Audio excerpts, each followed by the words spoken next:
Buenas noches, les saluda Cindy Regidor, bienvenidos a esta semana. Nuestro director Carlos Fernando Chamorro estará de regreso el próximo domingo 15 de mayo. Gracias por sintonizarnos a través de nuestro canal de video en YouTube Confidencial Nica, que ya tiene más de 355,000 suscriptores, para seguir derrotando la censura televisiva.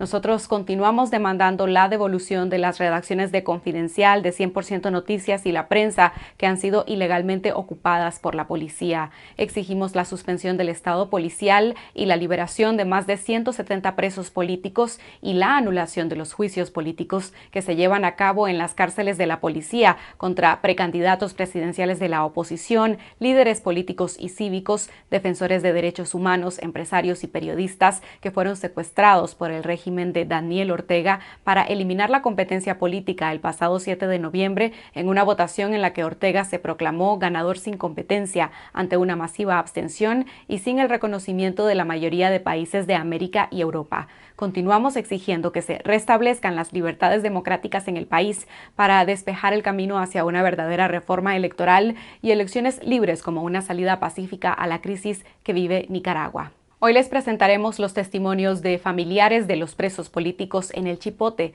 que tuvieron en estos días la 7ª visita en más de 10 meses de aislamiento y condiciones de tortura de los detenidos.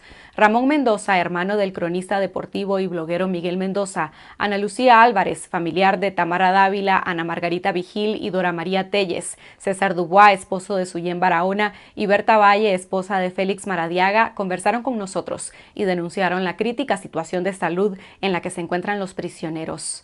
Hablaremos con José Miguel Insulza, ex secretario general de la Organización de Estados Americanos, sobre las repercusiones de la confiscación de la sede de la organización en Managua, ordenada por el régimen Ortega Murillo el pasado domingo 24 de abril.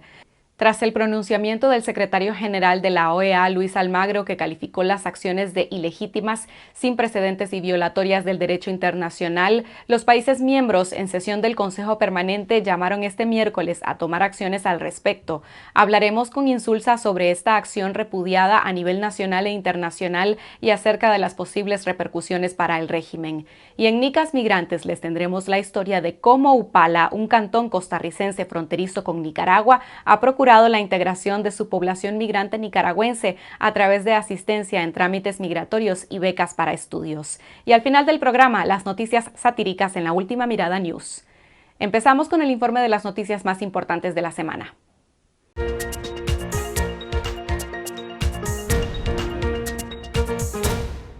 El expresidente del Consejo Superior de la empresa privada Michael Healy y su exvicepresidente Álvaro Vargas fueron declarados culpables por la justicia orteguista en un simulacro de juicio realizado en la cárcel de la Dirección de Auxilio Judicial conocida como El Chipote. La Fiscalía del régimen pidió 9 años de prisión para Vargas por menoscabo a la integridad nacional y 13 años para Healy por conspiración para cometer menoscabo a la integridad nacional.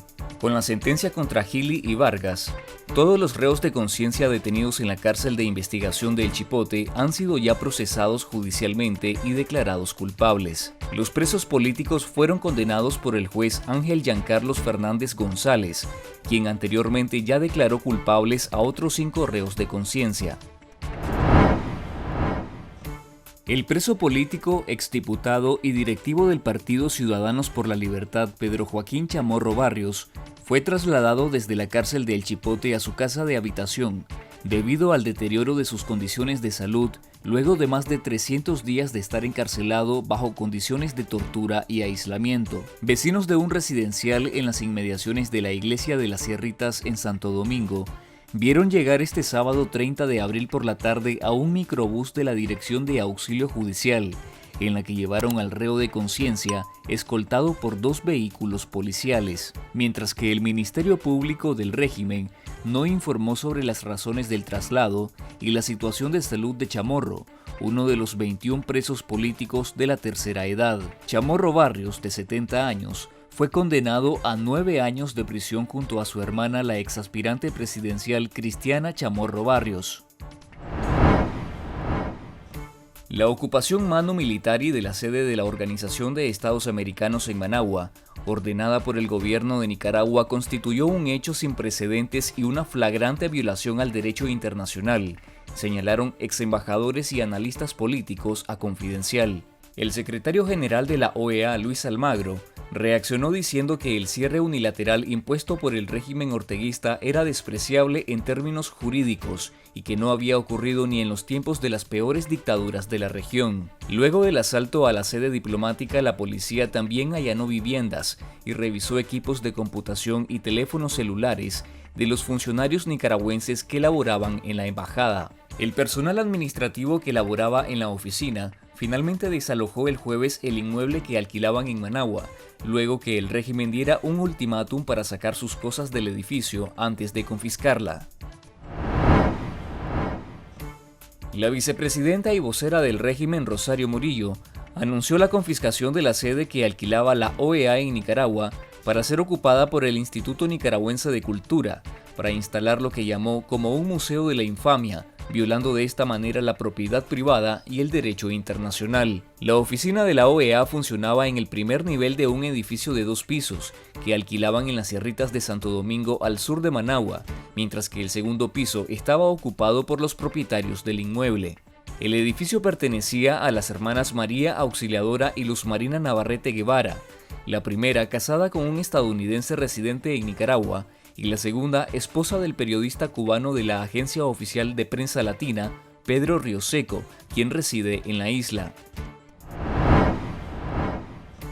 En el Consejo Permanente de la OEA, la mayoría de las delegaciones rechazaron y condenaron la confiscación de la oficina que alquilaban en Nicaragua por parte del gobierno de Daniel Ortega. Además, instaron a los Estados miembros a tomar acciones urgentes ante este hecho que sienta un precedente negativo en las relaciones internacionales. Sin embargo, el organismo regional no realizó ninguna votación o tomó alguna decisión concreta sobre la situación de su oficina en Nicaragua, declarada oficialmente de utilidad pública por el régimen de Daniel Ortega.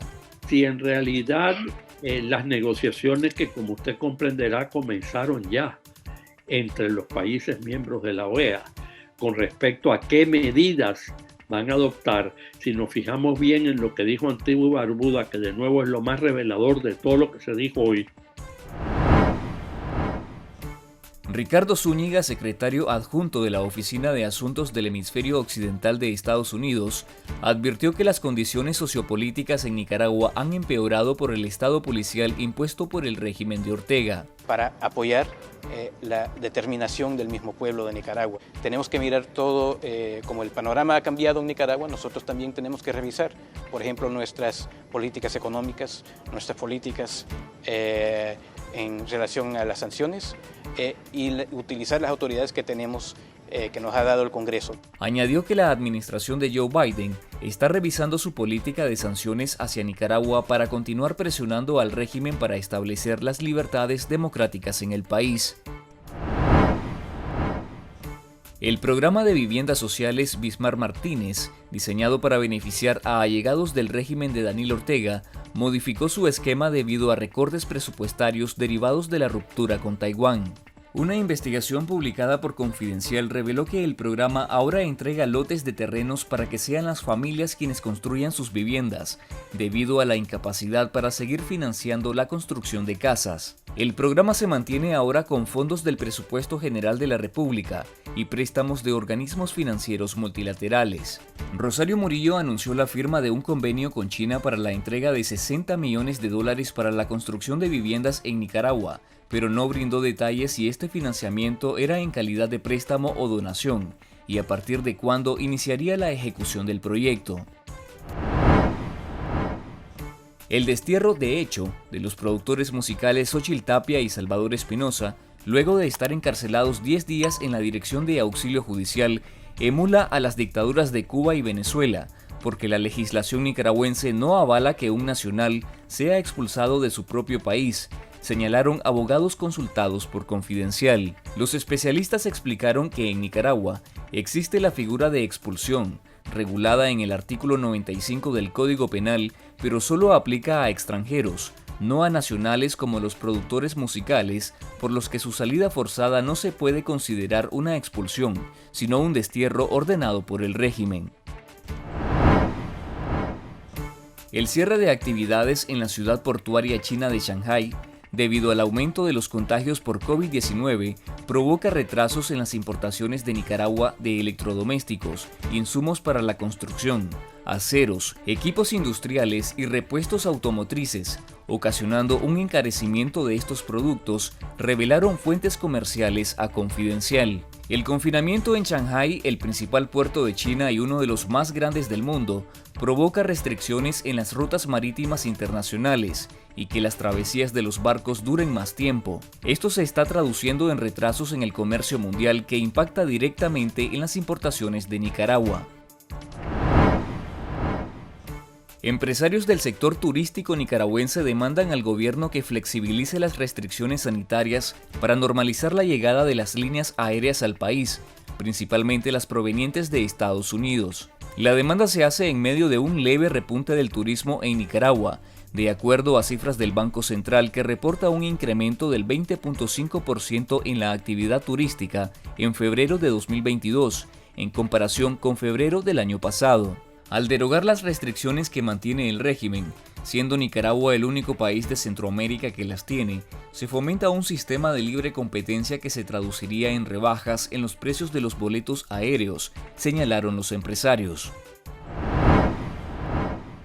El régimen de Daniel Ortega y Rosario Murillo busca imponer a Orlando Solórzano, antiguo titular del Ministerio de Fomento, Industria y Comercio, para ocupar el cargo de secretario general del SICA. Este es el tercer intento del régimen orteguista por colocar una de sus fichas al frente del organismo regional, luego de que sus dos propuestas anteriores fuesen rechazadas por los países centroamericanos.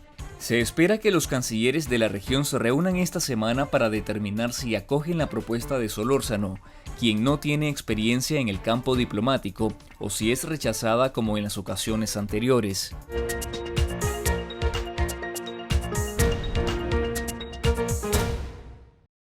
Estas son las noticias que tuvieron más impacto durante la semana.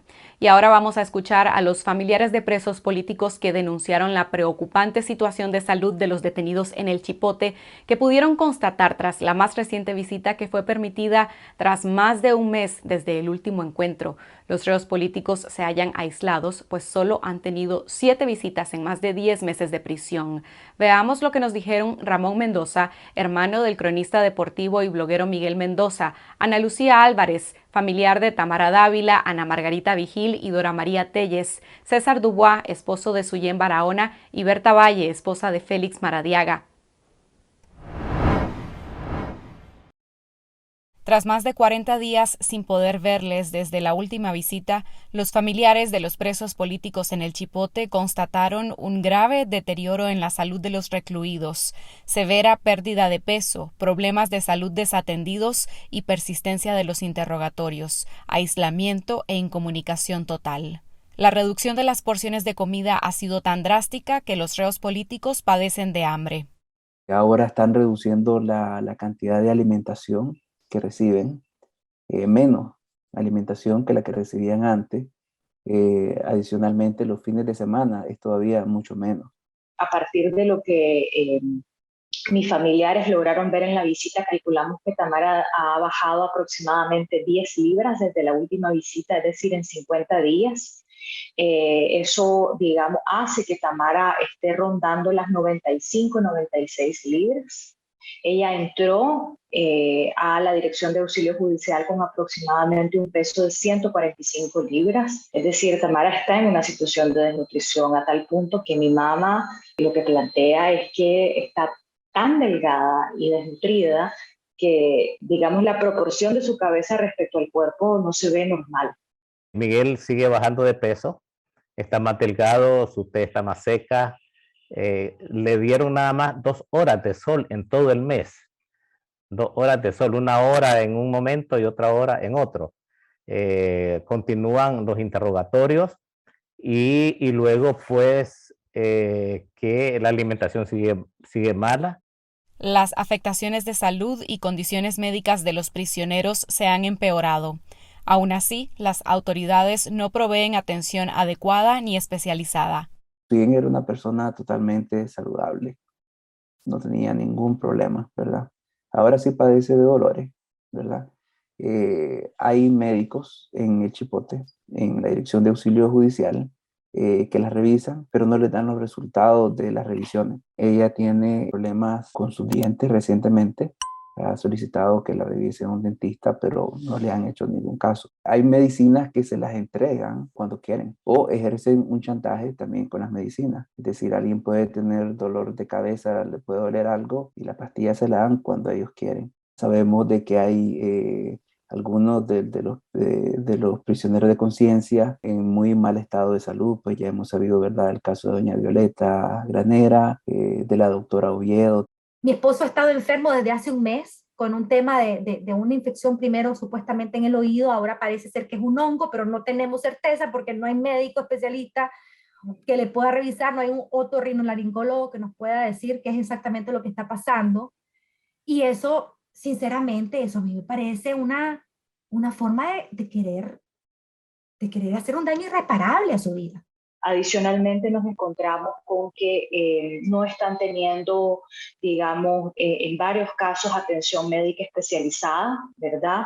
Ya ni siquiera la están sacando de sus celdas para los chequeos médicos, es decir, pues los doctores del Chipote llegan a la celda digamos, a revisarlas de tanto en tanto. Eso hace pues que el nivel de aislamiento, de incomunicación en las que se encuentran, pues sea todavía mayor. Con la visita que tuvimos el día de ayer, pensamos, lo sentimos y creemos que la situación ha empeorado más de lo que en meses anteriores habíamos visto en las visitas. Digo esto porque Miguel ahorita está presentando serios problemas de presión alta y ya ahora no lo llevan a la clínica de allí interna, sino que el médico lo visita o visita a todos los reos, y eso seguramente de acuerdo a la programación que él cree conveniente, ¿no? Entonces no es igual que uno en el momento de emergencia y que tenga síntomas de enfermedad o lo que sea, no tenga la oportunidad de ir inmediatamente a la clínica que lo vea el médico. Entonces creemos que está un poco peor que como estaba antes. El aislamiento persiste. Hay quienes siguen en celdas de castigo completamente solos. A los demás no les permiten hablar ni comunicarse con nadie, mientras que los interrogatorios como forma de tortura se mantienen. Está aislada, no permiten que se comuniquen con nadie más, ¿verdad? Y las castigan, pues, si hacen algo, si hablan, solo por hablar. Tratamos de que recibieran una foto de nuestro hijo, nuevamente fue denegada. Hay cosas que son totalmente incomprensibles, ¿verdad? O sea, ¿qué daño puede tener que vea la foto de su hijo? Igual se ha hecho el esfuerzo de tratar de que le reciban una Biblia, no han permitido nada. La celda completamente en penumbra, 24 horas, ha tenido muy poco acceso a la luz solar. Eso es algo que también afecta a su sistema inmunológico. Los constantes interrogatorios, eso es igual. A veces dice que ni siquiera saben de qué hablar, pues porque ya están juzgados, ya están condenados, y siguen insistiendo, yo creo que como un método, sinceramente, de tortura psicológica. Y bueno, la incomunicación también dentro de las celdas es abrumador. A estas alturas no tienen ningún tipo de material de lectura, ni siquiera una Biblia, no tienen ningún tipo de comunicación, no pueden escribir. Él todos los días ora, su fe está inquebrantable. Tiene fe que pronto va a salir de la cárcel, ¿verdad?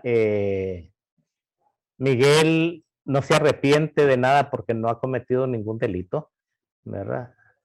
No ha cometido ningún delito, y cuando le hacen los interrogatorios, él seguramente les refuta, les dice, ¿por qué no lo han cambiado de celda de castigo en 10 meses? O sea, eso es, ¿no? Porque Miguel no le han doblado el brazo.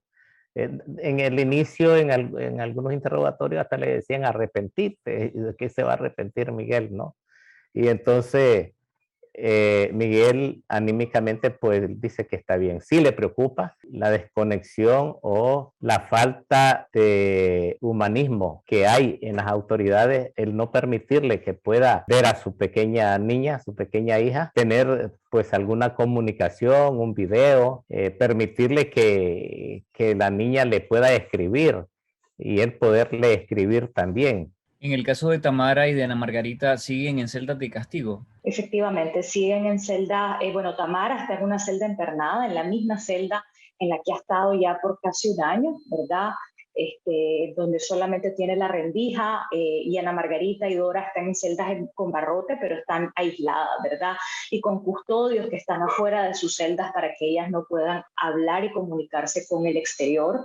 Incluso, es decir, como el custodio está cerca, incluso hasta la gesticulación, ¿verdad? Es decir, ningún tipo de comunicación es permitida. Y a eso voy, ¿no? Es decir, también eso, el aislamiento, la incomunicación, el que no puedan leer, el que no puedan hablar con una persona que tienen cerca.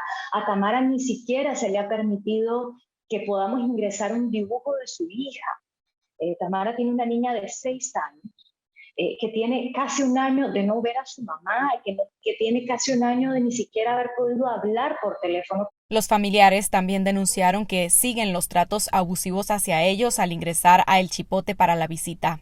Eso no solamente pasa en El Chipote, también pasa en los sistemas penitenciarios, y son situaciones a las que familiares, quienes además en su mayoría somos mujeres, sucede, ¿no? Y tiene que ver con requisas excesivas, de tocamientos, desnudos en algunos casos y agresiones sexualizadas. Es decir, aquí hay violencia específica de género por parte de autoridades del sistema penitenciario y por parte de policías de la Dirección de Auxilio Judicial, que están haciendo tocamientos indebidos a familiares y sobre todo a familiares mujeres, ¿verdad? Y eso hay que denunciarlo porque es una agresión específica y es una agresión de género particular.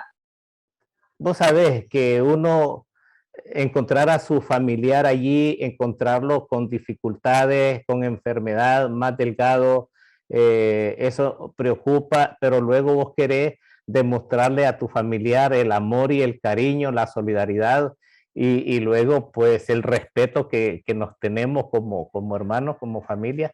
Y luego también está Margin, que es su señora, y entonces pues hay momentos y tal vez frecuentes que uno lo abraza a su familiar, ¿no? Lo abraza, lo besa, lo soba, quiere demostrarle el amor y el cariño que se le tiene, ¿no? Entonces estábamos en eso cuando llegó un oficial en esta ocasión, ¿no? Que no era ninguno de los que están fuera, sino que de alguna oficina llegó y dijo, bueno, eviten por favor abrazos y besos.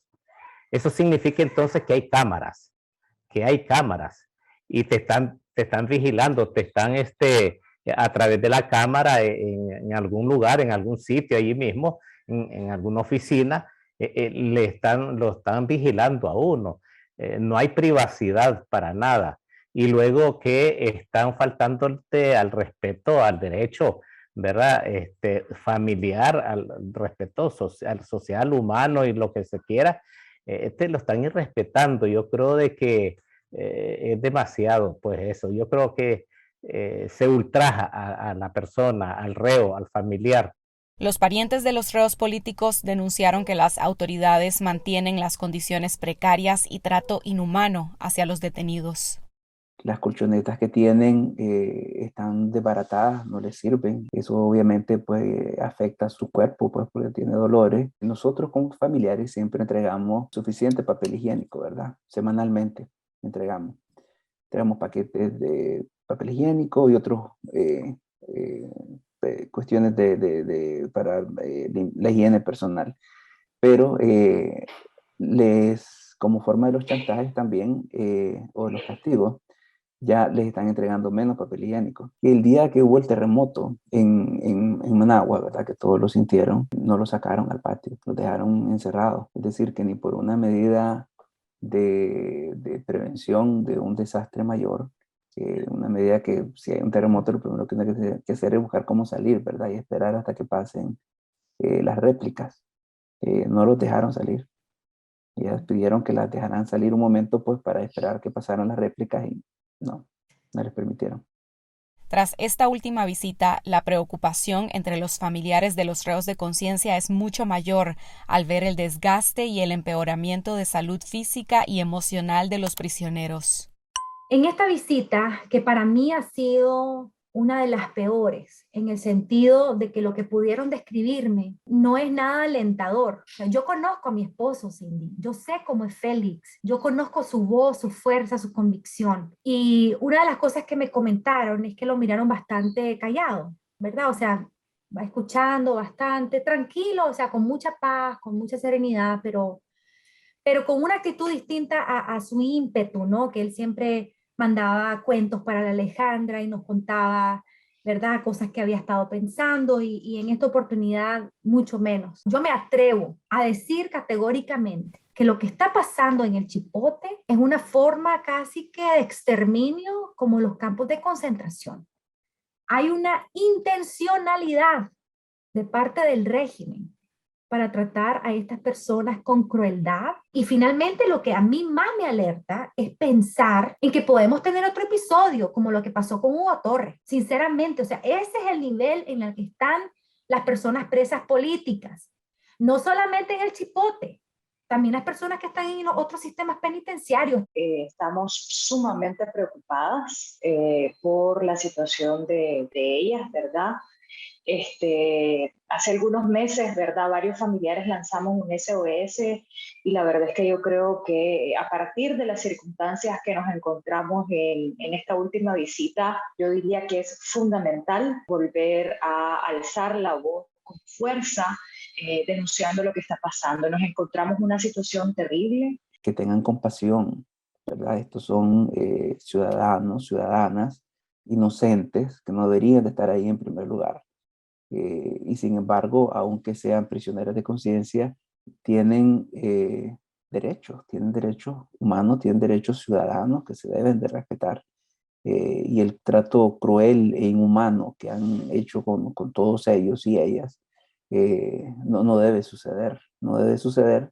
Yo hago un llamado para que haya un cambio de corazón, un cambio en la conciencia, para que no tengamos más víctimas mortales, para que no tengamos mayores consecuencias. Hay una política de Estado intencionada de desgaste, ¿verdad? Y de tortura, que está focalizada en la falta de atención médica para que sus cuerpos se vayan, digamos, deteriorando y vayan siendo susceptibles a cualquier situación, ¿verdad? La verdad es que yo estoy seriamente preocupada porque ya hemos visto casos lamentables como el fallecimiento de Hugo Torres, ¿verdad? Y otras situaciones también de presos políticos que han salido hasta el estado vegetal de las cárceles en Nicaragua. Y la verdad es que aquí esto no puede volver a ocurrir. Y aquí hay una política de Estado que intenta hacer eso. Aquí hay una política de Estado de tortura que busca vulnerar sus cuerpos, que busca vulnerar sus mentes y que busca someterlos. A pesar de todo, sí, Suyen está muy consciente de sus convicciones, ¿verdad? De que es una lucha justa, que son inocentes, que no han cometido ningún delito. La verdad es que más allá de todas estas situaciones, la verdad es que son personas increíbles, las encontramos fuertes de espíritu. Tamara nos dijo una frase, ¿no? Que ella se repite todos los días desde que entró al Chipote, y es que ella se propuso salir de la cárcel como una mujer más bella, más fuerte y más comprometida. Y eso lo está cumpliendo y el régimen no la va a lograr someter. Exigimos las visitas periódicas conforme dice a la ley nacional. Exigimos que sean tratados con dignidad, exigimos que se cese la incomunicación con sus familiares. Esto no puede seguir así. ¿Con qué necesidad? Y exigimos al Estado de Nicaragua que tenga un poquito de humanidad. O sea, esto es lo mínimo que estamos pidiendo. Nuestra demanda al Estado de Nicaragua sigue siendo el mismo: la liberación incondicional de nuestros familiares porque son inocentes, porque lo único que hicieron fue ejercer su derecho ciudadano. Es lo que dicen los familiares de los presos políticos aislados y en condiciones de tortura en las celdas del Chipote. Seguimos con el análisis del más reciente atropello al derecho internacional del régimen de Ortega y Murillo, con la confiscación de la sede de la OEA en Managua, en una entrevista con el ex secretario general de la organización, José Miguel Insulza. Migrantes nicaragüenses de ayer. En el país de Nicaragua no hay nada que hacer, entonces buscamos Costa Rica, ir a coger café. Y de hoy. Realmente uno viene a trabajar, a buscar trabajo por necesidad, pues allá. Nicaragüenses desplazados por la crisis. Me vi obligada a movilizarme hacia este país. Sus historias. Estar en Antártida ha sido una experiencia bastante satisfactoria, y más visitar la Antártida como investigador es muy especial. Sus logros. La campeona que soy ahorita no es porque me fue fácil. Sus retos. teníamos clases donde nuestros maestros eran americanos que no sabían hablar ni un poquito de español, y era frustrante. Sus aportes. Somos nosotras las mujeres migrantes hablando sobre historias de mujeres migrantes. El espacio que retrata y destaca a la migración nicaragüense. Esto es Nicas Migrantes, de Confidencial. El pasado domingo 24 de abril, el régimen de Daniel Ortega y Rosario Murillo ordenó la ocupación manu militari de las oficinas donde operaba la Organización de Estados Americanos en Managua. Posteriormente lo confiscó bajo el argumento de que construirían un museo de la infamia. La acción ha causado el rechazo y la preocupación de los países miembros del organismo que se pronunciaron este miércoles en la sesión del Consejo Permanente. Mi colega Elmer Rivas entrevistó al senador chileno José Miguel Insulza, ex secretario general de la Organización de Estados Americanos entre 2005 y 2015, y esto fue lo que dijo sobre las repercusiones de este hecho. José Miguel Insulza, senador chileno, ex secretario general de la Organización de Estados Americanos y también ex canciller de Chile. Gracias por esta entrevista. El domingo pasado, 24 de abril, el régimen de Daniel Ortega canceló y cerró las oficinas de la OEA en Managua, retiró las credenciales de sus representantes en la OEA y también calificó como instrumento diabólico a la OEA y luego posteriormente ejecutó la confiscación del inmueble de la sede diplomática en Managua. ¿Cómo evalúa usted esta posición y estas acciones del régimen nicaragüense? Bueno, mire, la verdad es que uno puede decir que son absolutamente ilegales, pero es que todo lo que tiene que ver con el régimen de Daniel Ortega a esta altura es ilegal, empezando por su elección como presidente, la de su esposa como vicepresidente, todas las demás cosas que ha hecho que realmente son muy desusadas, ¿no? Realmente son de dictadores antiguos, los dictadores de antaño probablemente hacían estas cosas, pero en realidad los inmuebles de la OEA están protegidos por un acuerdo. Hay un acuerdo de sede entre Nicaragua y la OEA y ese acuerdo no está sometido a que Nicaragua se salga o no se salga de la OEA. Por lo demás, la decisión de Ortega de abandonar la OEA todavía está pendiente de acuerdo con la Carta de la OEA. Tiene todavía buen tiempo para seguir cumpliendo con el Tratado Interamericano, ¿no? Entonces, esto es toda una ilegalidad. Ahora, la verdad es que, bueno, pero repito, si los encarcelamientos que realiza Ortega en contra de opositores políticos, las confiscaciones que hace, la forma en que se han repartido él y sus secuaces bienes de todos los nicaragüenses, todas esas cosas son ilegales también. Entonces, que ahora confisque la OEA, bueno, yo no sé qué resultados irá a tener eso, probablemente ninguno, porque basta con decir que es diabólico, pues si estamos ahora también en un periodo al parecer mágico, ¿no? Más que la política aquí juega un papel la brujería. ¿Y existe algún precedente o algún hecho parecido en la historia de la OEA? No que yo recuerde, no que yo recuerde. No, Venezuela se salió de la OEA, denunció el tratado de la OEA, fue lamentable, eso está vigente todavía, claro, pero no ha hecho no realizó ninguna ofensiva contra los bienes de la OEA en Venezuela, ¿no? Eso no ha ocurrido. Cuba también dejó de ser miembro de la OEA, más bien Cuba está al margen de la OEA por su propia voluntad, porque en realidad se le levantaron las sanciones allá por el año 2009 y Cuba no ha decidido todavía el retorno de la OEA, pero que yo sepa, no confiscó la sede de la OEA tampoco, ¿no? No sé lo que habrá pasado con ella, le soy franco, porque eso ocurrió allá por el 1962. Pero no creo que tampoco haya habido una confiscación de nada, de ningún tipo. Probablemente la OEA dejó de lado, salió hasta su personal, dejó la sede ahí, y es posible que ella se haya pasado al Estado cubano después, pero no recuerdo que haya habido un conflicto al respecto.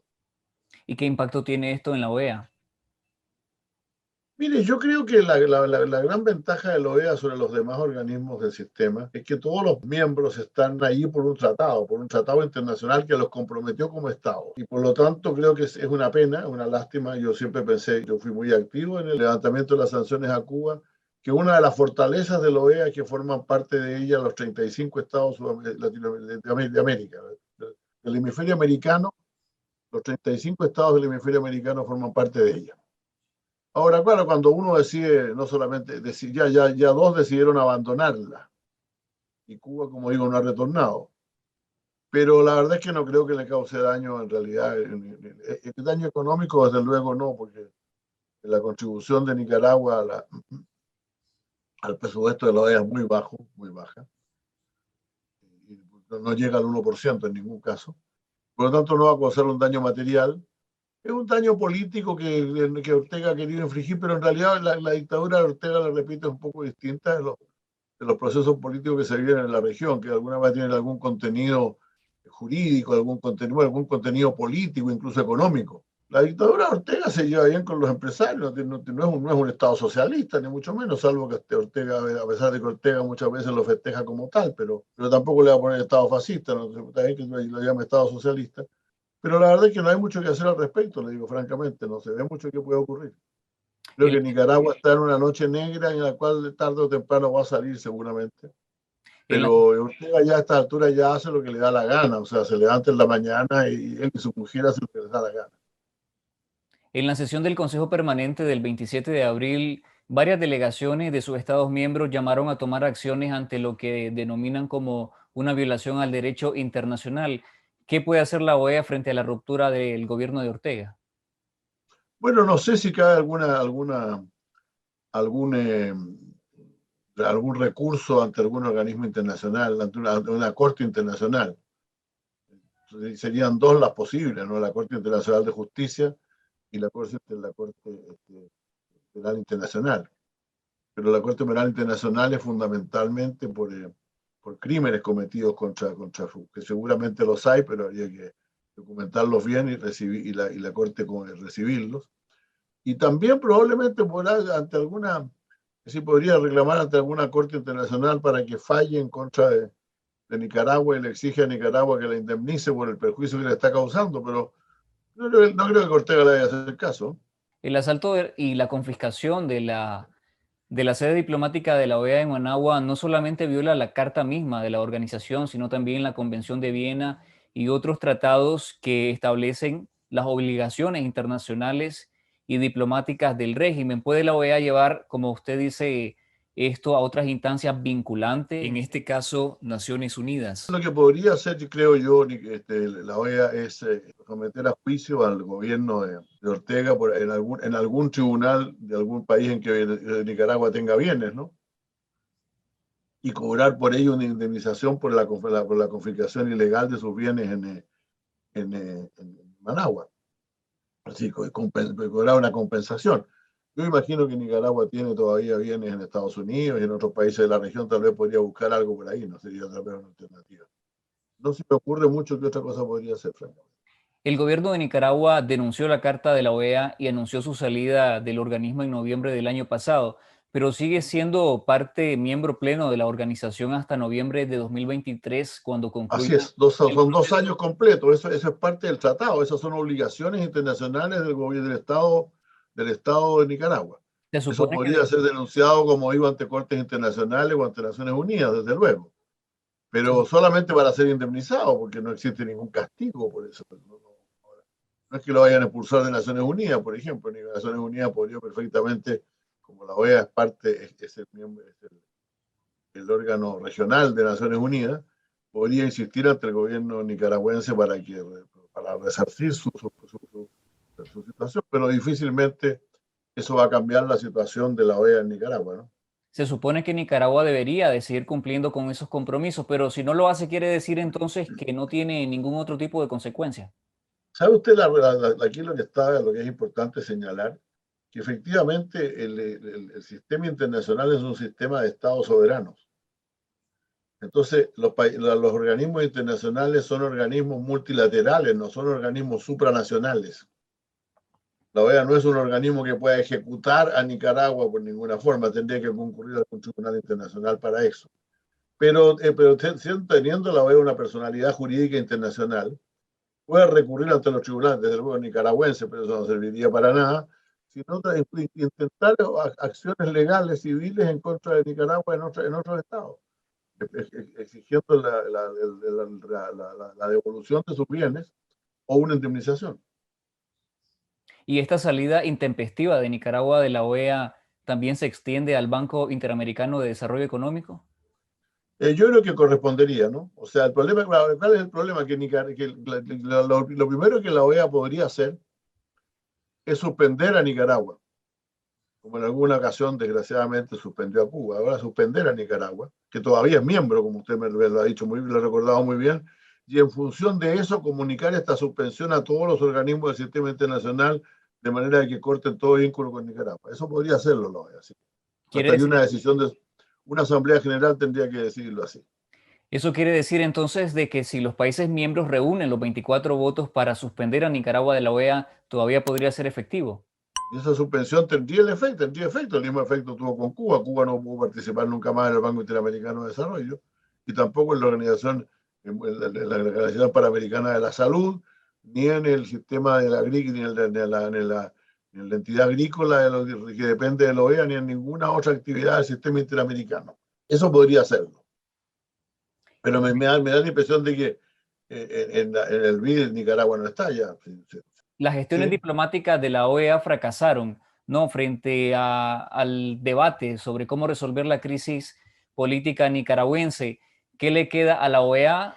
O sea, ¿existe alguna herramienta que pueda facilitar alguna negociación o los países miembros deberían de incurrir a acciones bilaterales? En primer lugar, habría que reponer ante el Consejo Permanente para que llame una Asamblea General Extraordinaria la decisión de suspender a Nicaragua y hacerlo antes que la presencia de Nicaragua en la OEA termine, que termine el año 2023.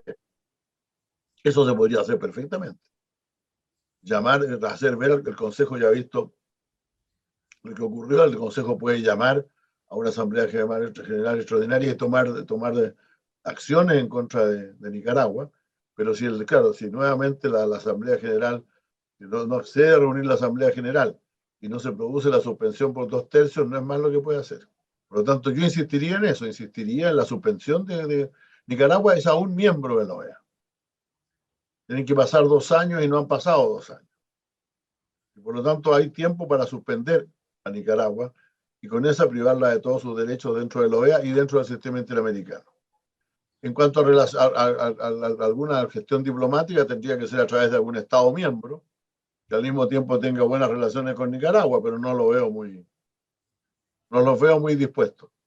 El 23 de marzo, el ex embajador de Nicaragua ante la OEA, Arturo Macfields, denunció a su propio gobierno, ¿no? Llamó dictadura al gobierno que representaba y abogó por la libertad de los prisioneros políticos. La denuncia de Macfields y ahora el atropello de Ortega contra la OEA podría sumar más a su aislamiento internacional, o la dictadura se salió con la suya.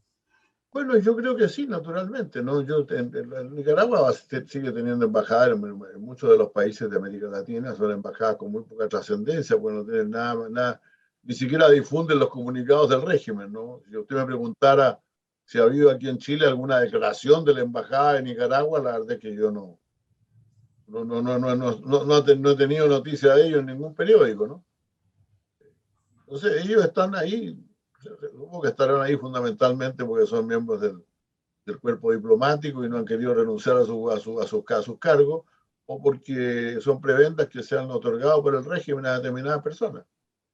Entonces la representación diplomática de Nicaragua carece de toda trascendencia.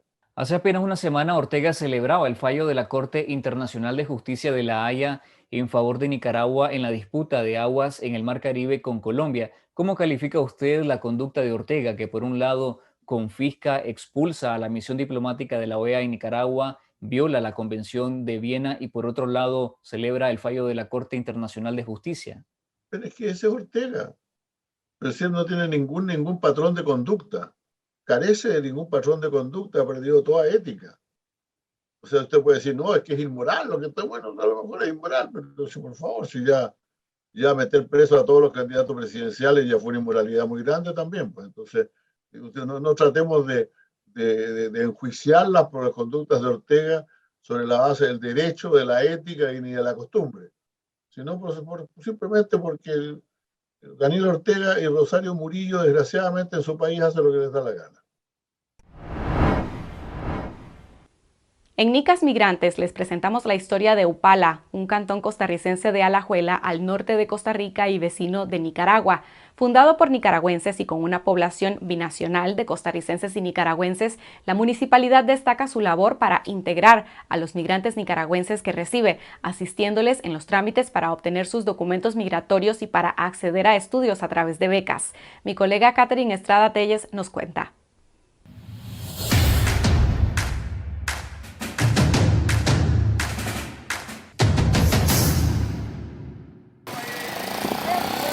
Upala es un cantón rural fronterizo con Nicaragua en la región norte de Costa Rica. Fue fundado por inmigrantes nicaragüenses a finales del siglo XIX y hoy lo conforman cerca de 50,000 habitantes binacionales. Las comunidades transfronterizas conviven, comparten y no tienen en su cotidianidad un mapa, un muro o un alambrado que les divida, sino tienen todo lo contrario, la familiaridad, la producción, el deporte, la comercialización, las necesidades que les han unido de por vida desde que se constituyeron como comunidad. Alejandro Ubao, hijo de padres nicaragüenses, fue alcalde de Upala y ahora es el coordinador de la unidad socioeducativa de la municipalidad, donde se desarrollan proyectos para la inclusión y educación de la comunidad migrante. En algún momento discutíamos en el gobierno local también la importancia de tener una política pública propia, territorial, cantonal, y se trabajó para dar respuesta a las poblaciones que han estado en mayor situación de exclusión y rezago social. La municipalidad de Upala trabaja con UNICEF, universidades, la Dirección de Migración y Extranjería y Senderos para desarrollar proyectos de educación y regularización migratoria. Yo entré irregular y duré hasta este tiempo. Yo no tengo papeles de aquí. Angélica Carmona es una nicaragüense originaria de Rivas y emigró a Upala hace 16 años. Formó una familia con otro nicaragüense y ahora tienen una niña de 2 años. Son 179 mujeres las que abarcó el proyecto, ¿verdad?, de regularización migratoria. Todas ellas nicaragüenses, en su mayoría por vínculo con hijos costarricenses. Para mí ha sido una gran ayuda también, porque ahorita pensar para los papeles de uno está difícil por la situación que estamos viviendo. La Biblioteca Municipal de Upala es el centro de reuniones. Convocamos a las señoras a un solo lugar, ¿verdad?, que es la biblioteca. Se le facilita un refrigerio a las señoras y a los niños porque viajan de muy largo la mayoría y ya no tienen ellas que movilizarse a diferentes lugares, sino que aquí mismo se les toma la huella digital y demás. Igual con los pagos en el banco. Se les ha dado información, la asesoría, la información completa, para que ellas sepan pues, de qué significa todo el proceso y lo que tienen que hacer, ¿verdad? Y cómo sostener además luego la cédula de residencia. Aunque el proyecto es solo para mujeres, en la biblioteca de Upala el personal asesora a toda la población sobre trámites migratorios. El nombre de su padre, Paulino Mairena Lorillo. Eliseo Mairena es originario de Nueva Guinea. Migró hace más de 20 años y desde hace año y medio intenta obtener su cédula, pero hay ciertos requisitos que se le dificultan. ¿Qué te ayudan? A llenar el formulario, a explicarme sobre los depósitos que hay que hacer, sobre las copias que hay que sacarle al pasaporte, que no tengo conocimiento de eso.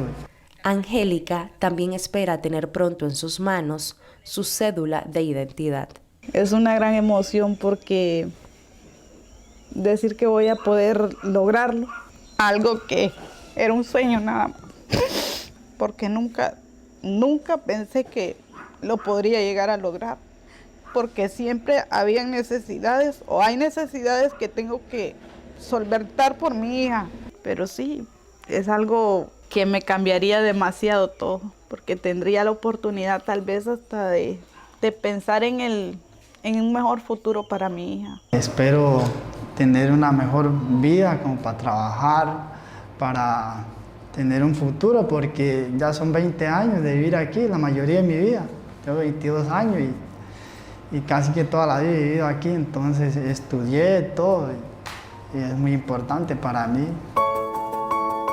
Para apoyar a la integración de la población migrante, se desarrollan proyectos de educación como las carreras itinerantes que la Universidad Nacional brinda en Upala, con enfoque en educación rural, gestión del turismo sostenible e ingeniería en sistemas. Viene la universidad aquí a dar las clases. Entonces, aquí en las aulas de la biblioteca o en las aulas del colegio o en el INA hacemos el convenio para efectos de que reciban a nuestros estudiantes. Tania Rodríguez tiene 31 años, emigró desde hace 11 años de Nicaragua y vive en una de las comunidades de Upala. Cursa su primer año de informática de las carreras itinerantes. Había hecho algunos cursos de cómputo en el INA, pero por cuestiones de traslado y situaciones económicas no había podido entrar a la universidad. La universidad me da una beca para cuidado de menor. Entonces, para que yo tenga la facilidad de buscar a alguien que me lo cuide y yo poderle pagar a través de la universidad. También te dan lo que es el préstamo del equipo de cómputo, que eso es, para los que no tenemos, eso es demasiado, pero demasiado importante. ¿Vas a ir a kinder mañana? Sobeida López tiene 34 años y emigró a sus 7 años a Upala. Tiene 3 hijos y se está preparando para terminar el bachillerato. Ahorita estoy recibiendo tutorías de matemáticas porque estoy rezagada en bachi de matemáticas. Entonces se me ha hecho difícil, en mi caso, sacarlo, bueno, por muchas cosas ahí. Entonces estoy ahí que quiero sacar matemáticas para que se abran puertas. Vive en una comunidad en las afueras de Upala y viaja martes y jueves acompañada de su hijo menor para recibir tutorías. Yo espero salir de acá, de este curso, y obtener mi título. Yo lucho por él y yo sé que lo voy a lograr, porque querer es poder. Y tengo personitas que también que me hacen luchar. El enfoque del gobierno local de Upala está orientado hacia los derechos humanos y el desarrollo de la comunidad. La persona migrante, en cualquier condición, tiene que integrarse a su comunidad. El deber de un gobierno local en estos temas es articular la acción del Estado en el territorio. Usted gobierna para articular al Estado para que impacte positivamente el territorio a través de planes, programas y proyectos que respondan a necesidades y a derechos de las personas que habitan ese territorio.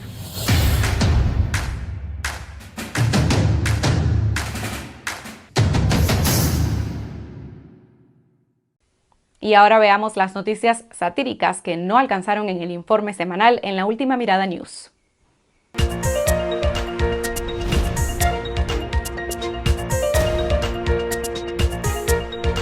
Hola, bienvenidos a la Última Mirada News. Soy Juan Carlos Sampié. Comunicamos que Nicaragua expulsa a la Organización de Estados Americanos. Hace una semana, el canciller Denis Moncada le robó el show a la Última Mirada News leyendo este comunicado un par de horas antes del programa. Mala onda, Petit Pois, mala onda. Y al confirmar nuestra denuncia y renuncia irrevocables ante esta calamitosa, truculenta y mentirosa dependencia del Departamento de Estado del imperialismo yanqui, también comunicamos que a partir de esta fecha dejamos de formar parte de todos los engañosos mecanismos de este engendro. Adivinen quién escribió esas letras. Esa prosa púrpura es inconfundible. Bueno, por lo menos no se lo dictaron por teléfono para que lo repitiera como una lora. Se lo pusieron en un teleprompter. Retiramos las credenciales de nuestros representantes, los compañeros Orlando Tardencía, Iván Lara y Michael Campbell.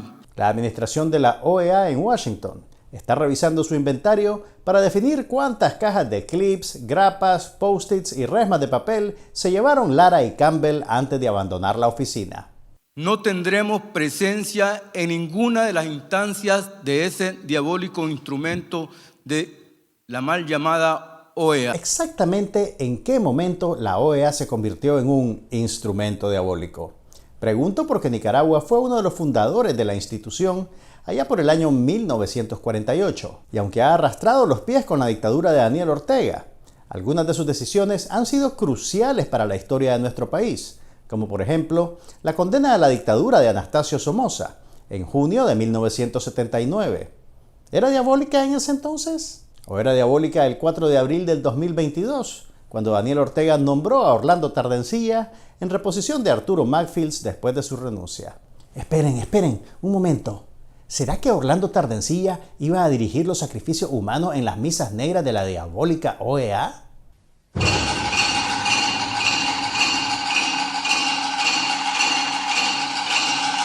Yo no sé ustedes, pero creo que a la hora de identificar instrumentos del maligno, tenemos que confiar en la señora que dibuja pentagrama en plazas públicas.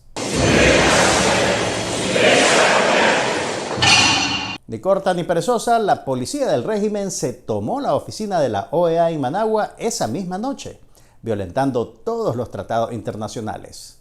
Nosotros no somos ni entreguistas, ni serviles, ni decrépitos, ni decadentes, ni somos parte de ninguna institución que promueve colonialismo, vasallismo, humillación. ¿Segura? Nosotros no somos ni entreguistas, ni serviles, ni decrépitos, ni decadentes. ¿Y para qué ocuparon la oficina de la OEA? El bien inmueble que ocupaba la oficina de la deplorable OEA, despreciable OEA, ha sido objeto de declaratoria de utilidad pública y pasará al Estado. El Instituto de Cultura va a desarrollar el Museo de la Infamia.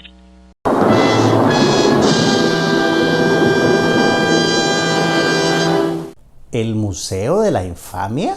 Vaya, parece que la compañera Rosario encontró el lugar perfecto para montar una exposición permanente de los hitos de la dictadura Ortega Murillo. Infamia, de plano que sí.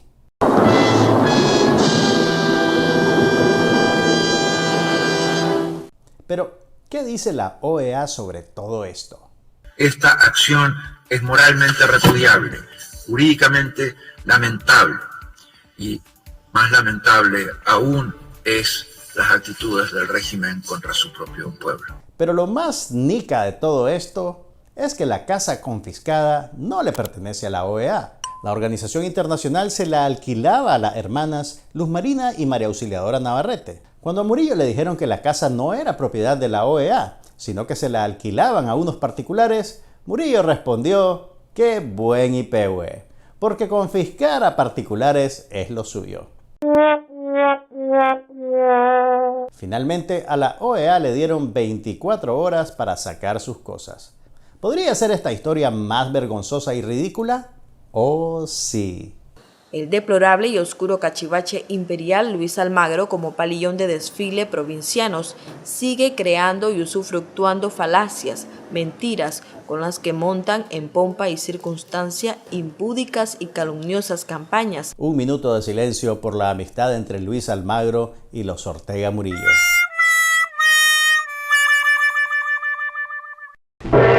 Marijuana, the burning weed with its roots in hell. Juan Carlos Ortega abogó vía Twitter por la legalización de la marihuana en Nicaragua. ¿Cuándo será el momento para que Nicaragua comience a discutir formalmente la viabilidad, o no, de despenalizar la producción, comercialización, tenencia y consumo de cannabis sativa y sus derivados? Y ese es solo el primer tweet de un hilo de 10. Esta es probablemente la noticia más predecible del año, porque por supuesto que Juan Carlos Ortega va a promover la legalización de la marihuana. ¡Es Juan Carlos Ortega! En realidad, la legalización del cannabis y sus productos derivados es un asunto que merece ser debatido, especialmente por las personas que podrían beneficiarse de sus efectos medicinales. Y la verdad es que a los hermanos Ortega y Murillo les urge. ¿De qué otra manera podrían aguantar tener a ese padre y a esa madre? No hay suficiente monte en el mundo, legal o ilegal. Hopeless insanity. Esta semana la justicia orteguista autorizó la visita a los presos políticos después de 45 días de aislamiento total. También liberó a 1,000 reos comunes. No, era al revés la cosa. Tenían que liberar a los presos políticos y permitirle visita a los reos comunes. No se olviden que caminan de la mano de Cristo, que los guía, pero cada uno es responsable de sus actos y todo tiene consecuencias.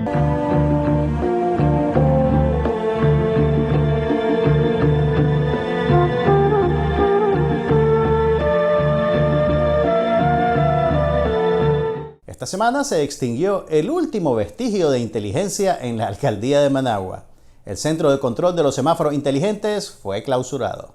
Después de invertir casi $5 millones para instalar los equipos en 62 intersecciones de la ciudad capital, la comuna sandinista decidió que era mejor hacerlo funcionar como los semáforos estúpidos de siempre. Haber hecho eso 7 años atrás, antes de gastar $5 millones. Esperen próximamente a Fidel Moreno, Reina Rueda y Enrique Armas dirigiendo el tráfico en hora pico. Prepárense porque van a chocar. En Nicaragua, el gobierno creó una plataforma para fomentar y desarrollar a los artistas. El objetivo de este proyecto es proporcionar instrucción para formar profesionales altamente capacitados en diseño. Además de dispersar la propaganda de Vladimir Putin sobre la invasión de Rusia contra Ucrania, el canal Rusia TV ahora también promueve a Nicaragua Diseña. Son como las Olimpiadas de la desinformación. Seguro es que América Latina y Nicaragua en particular tienen algo específico que les permite competir con los grandes de Europa y Estados Unidos. Sí, ni en Europa o Estados Unidos. Tenemos a la heredera de una dictadura derrochando dinero público en una academia de corte y confección. ¡Ey! Parece que la marca de ropa deportiva estadounidense Under Armour y la Liga Profesional de Básquetbol NBA participaron en el evento Resort de Nicaragua Diseña en San Juan del Sur. Ah, no. Más bien la ropa imperialista se coló porque este era el desfile del proyecto La Paca Solidaria. Es un nuevo emprendimiento de Camila Ortega Murillo. Supongo que esto califica como reciclaje. You better work. ¡Qué economía más creativa! No nos damos a callar. Exigimos la liberación de los más de 180 presos políticos secuestrados en las cárceles del régimen y la anulación de los juicios espurios en su contra. Un grito fuerte desde abril. Buenas noches. Todos gritan presente. Así llegamos al final de esta semana. Nuevamente, gracias a toda la audiencia por su solidaridad. Gracias a los medios radiales, televisivos y digitales que se enlazan con nuestra señal. Si todavía no lo hacen, les invito a que se suscriban a nuestro canal de video en YouTube Confidencial Nica. Necesitamos más apoyo de nuestras audiencias para derrotar la censura en Nicaragua. Desde Costa Rica, Estados Unidos, Canadá, España, en Europa y América Latina, ya somos 355,000 suscriptores en YouTube y les agradecemos por el apoyo. A quienes no están suscritos, les pedimos que se sumen a este esfuerzo para conectarse con la verdad. Síganos en Twitter a lo largo de la semana y si desean recibir información de lo que ocurre en Nicaragua, les invito a suscribirse a nuestro canal de noticias en Telegram. Lo único que tienen que hacer es buscarnos como Confidencial Nicaragua, ir a nuestro canal con la insignia de verificado y darle suscribir para recibir nuestras alertas noticiosas. Regresamos el próximo miércoles en esta noche. Buenas noches.